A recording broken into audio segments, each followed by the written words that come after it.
सचा इनकलाबी पका इनकलाबी पतंग आहियूं ऐं पचण कम असांजो करण कारवाई हूं निकता जवाबी वतन लाए मारण मरण कम असांजो। हाणे आऊं जीएसएन मुत्तहिदा महाज जे बहादुर अगवान जीएसएन मुत्तहिदा महाज जे कायम मकाम जनरल सेक्रेटरी मोहतरम सज्जाद शर साहब जिन के इल्तिजा कंदुसि त पाण अचण ऐं अची ख़िताब फरमाइन।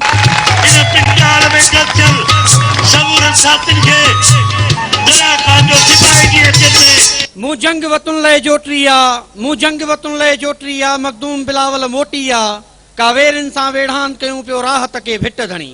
इन आवाज़ जे पड़लाव ज़रिए मुंहिंजा बहादुर चेयरमैन मोहतरम शफी मोहम्मद बुरफत जीएसएन मुत्तहिदा महाज जी क़यादत शहीदन जा वारसो ऐं शहीदन जे खून जे पलांद जो ऐलान कंदड़ जीएसएन मुत्तहिदा महाज जा कारकुनो जीए सिंधु देश जीए साईं जीएम सैयद। अॼु साईं जीएम सैयद जी 108 सालगिरह है। असीं हर सालगिरह जे ॾींहं ते पंहिंजो हिते हिसाब किताब ॾियण ईंदा आहियूं ऐं ॿुधाइण ईंदा आहियूं त ए सैयद असां तुंहिंजे फ़िक्र ते असीं तुंहिंजे ॾिनल वाट ते केतिरो अमल कयो आहे, केतिरो सफ़र तय कयो अथसीं ऐं केतिरो सफ़र रहियल आहे।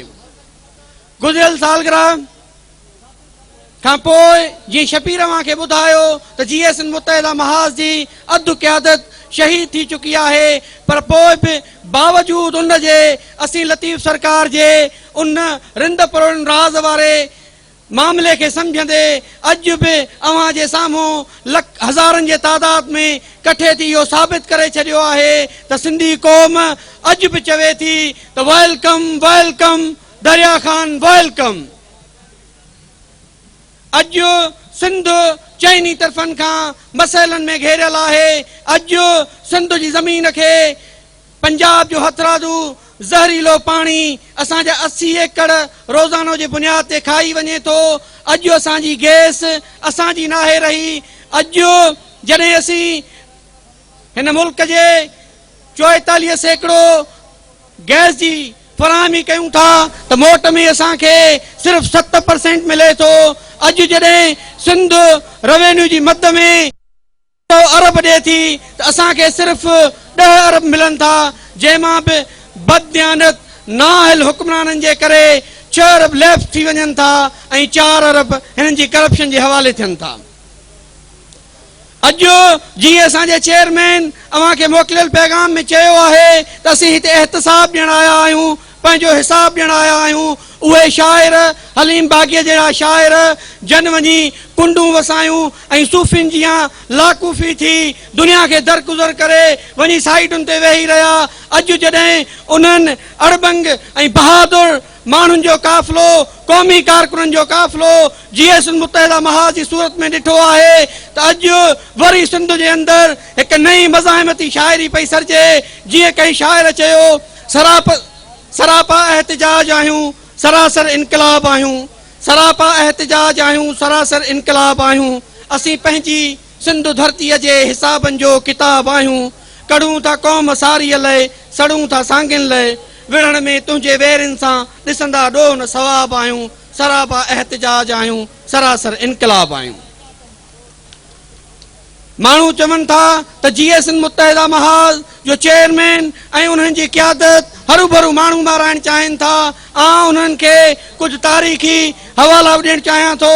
जीअं फ्रांस ऐं वियतनाम जी जंग में उन्हनि जा 45,000 माण्हू मारिजी विया त वियतनामिन जे जनरल ग्याप चयो हो त अॼु जेकॾहिं वियतनामी क़ौम असांखे 45,000 माण्हुनि जे मरण जो महीनो ॾिए थी त उन्हनि सभिनी खे यादि रखणु घुरिजे त दुनिया जे अंदरि हर 2 मिंटनि खां पोइ 3 लख माण्हू मरनि था। उहे माण्हू बेमक़सद मरनि था, पर मां गवाह रहिजो सिंध जी तारीख़ शाहिद आहे त सराई कुर्बान खुआवड़ खां वेंदे ज़ुल्फ़कार कोलाचीअ ताईं असांजा सभु शहीद हिक ई मक़सद लाइ मुआ आहिनि। उहो मक़सदु हुयो सिंधु देश जी आज़ादी, साईं जीएम सैयद जे फ़िक्र जी ख़्वाब जी साबियां जे लाइ।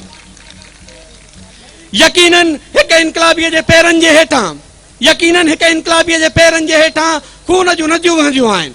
उन्हनि खून जी नदियुनि खे वहाइण जे लाइ सिंधी क़ौम जेका सूर्याई जेका मज़ाहिमत छॾे ॾिनी हुई उन्हनि हथियारनि ते जिन ते कट चढ़ी वई हुई उन्हनि हथियारनि तां कट लाहिण जे लाइ असीं पंहिंजे पार्टी चेयरमैन ऐं असांजी ब्रदर तंज़ीम सिंधु देश लिबरेशन आर्मी जे इलाक़ सां सिंध जे अंदरि हिकु भेरो ॿीहर मज़ाहिमत खे मुनज़्ज़म ऐं सगारो करणु चाहियूं था। जीअं सिंध मुत्तहिदा महाज़ न सिर्फ़ पंजाब रियासत के खिलाफ झेड़े रही है पर असांखे मल्टी डायमेंशन में वेहणो पवे तो असांजे खिलाफ इंतहाई किरियल ऐं घटिया प्रोपेगेंडा कई वञे थी। अवांखे हैरत थींदी साईं GM सैयद जंहिं 28 साल कैद ऐं नज़रबंदी में गुज़ारिया जंहिं पंहिंजे सिंध जी आज़ादी जे लाइ 60 खां मथे किताब लिखिया साईं GM सैयद जेको आख़िर ताईं न झुकियो अॼु उनजो पोटो भी पाकिस्तान के आर्मी चीफ से हथ मिलाए चवे तो पाकिस्तान की सलामती के बारे में असी भी एतरा फिक्रमंद आयूं जेतरा उनके बुधाइण चाहियां तो जेको काल साईं जलाल शाह तो साईं GM सैयद जो रूह जख्मी कयो हो अज जीअं सिंध मुत्तहिदा महाज़ ऐं सिंध जी क़ौमी तहरीक के क़ौमी कारकुननि हिते अची उन जे रूह के राहत बख्शी आहे ऐं वचन वरजायो आहे त असांजी हासिला सिर्फ़ सिंधु देश लाइ आहे ऐं जिदोजहद जारी रहंदी।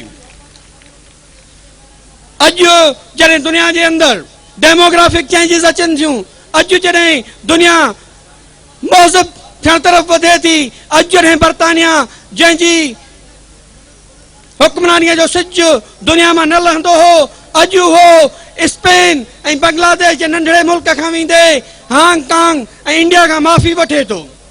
अवां सभिनी जे तसलसल सां मीडिया के ज़रिए अज बर्तानिया के यो बुधाइण तो चाहियां त काल असां सां भी ज्यादती कई 1843 में सिंधु जी जेका आज़ाद ऐं खुद मुख्तियार हुकूमत खसी वही अज वो ओज ऐं हुक्मरानी असांखे वापस कराइण लाइ असांजो साथ ॾियो असां तव्हां खां कंहिं बि माफ़ीअ जी तलब न कंदासीं।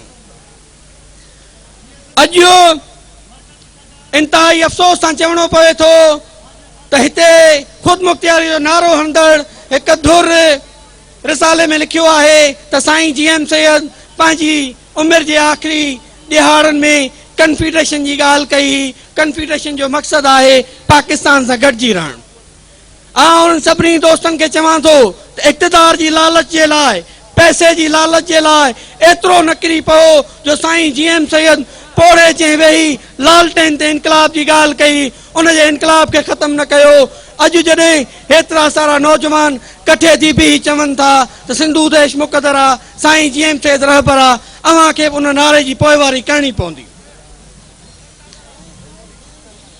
जीअं असांजे दोस्तन अवां खे ॿुधायो त असां हिते काल जंहिं जाइ ते जलसो करण पे चाहियो जंहिं ते हर साल जलसो कंदा आहियूं सैयद खानदान तरफां असांजो पिंडाल ठहरायो वियो पर असां समूरी क़यादत इहो फ़ैसिलो कयो त GS सिंध मुत्तहिदा महाज़ जा कमिटेड वर्कर जलसो जंहिं जाइ ते थिए चाहे दरिया के पतन ते थिए पर पोइ भी क़ौमी कारकुनों ते वॾे तादाद में पहुची सैयद जो ॾिहाड़ो ज़रूर मल्हाईंदा। रियासत ऐं उन जे हथ कुंडन तौर इस्तेमाल थींदड़ सभिनी माण्हुनि खे ॿुधाइण थो चाहियां त भले असीं मारिजी वञूं GS सिंध मुत्तहिदा महाज़ हिकु सिस्टम जो नालो आहे। GS सिंध मुत्तहिदा महाज़ हिकु सोच जो नालो आहे। सोच के खत्म नथो करे सघिजे। काल हिन पिंडाल में वेही सिराई कुर्बान ख्वाह सां मुखातिब हूंदो हो अॼु उहो मौजूद न आहे पर अवां जी मौजूदगी साबित करे थी त शख्सन खां वधीक फिक्र आहे शख्सियतुनि खां वधीक पार्टी आहे ऐं उन पार्टी के तसलसल जे करे असीं सभु हिते मौजूद आहियूं। थी सके तो त अॻिलनि ॾिहाड़नि में शबीर मलाह जियां GS सिंध मुत्तहिदा महाज़ जा ॿिया अॻवान न रहनि उन्हनि खे शहीद कयो वञे पर पोइ बि असीं पंहिंजे मक़सद तां हिकु तिर जेतिरो न हटंदासीं। अवां सभिनी खे हिकु दफ़ो ॿीहर असीं गुज़ारिश था करियूं त GS सिंध मुत्तहिदा महाज़ जी पॉलिसियुनि खे परखियो उन्हनि खे ॾिसो। असां जेका दावा कई हुई जेका 11 फरवरी 2010 ते दावा करे GS सिंध मुत्तहिदा महाज़ में शामिल थिया हुआसीं त असीं इज़त भरियो मौत चाहियूं था। उन इज़त भरे मौत जे लाइ असीं एतिरा सरगर्दा आहियूं। असीं रूपोशन जूं ज़िंदगियूं गुज़ारे सॼी दुनिया खां कटिजी हिन फ़िक्र जी साभिया जे लाइ सैयद जे ख्वाब खे पूरो करण जे लाइ हर हंधि कोशिश कई आहे। पंहिंजूं जवानियूं पंहिंजी ऐशो इशरत सभु शयूं ख़तम करे यकीनन हिकिड़े ॾींहुं अव्हां खे असीं पंहिंजे मक़सद तरफ़ वठी वेंदासीं ऐं सिंधु देश आज़ाद ज़रूरु थींदो। हिते स्टेज ते वेठे मूंखे हिकिड़ो पन्नो मिलियो आहे जंहिं ते सिंधु देश लिबरेशन आर्मी लिखियलु आहे।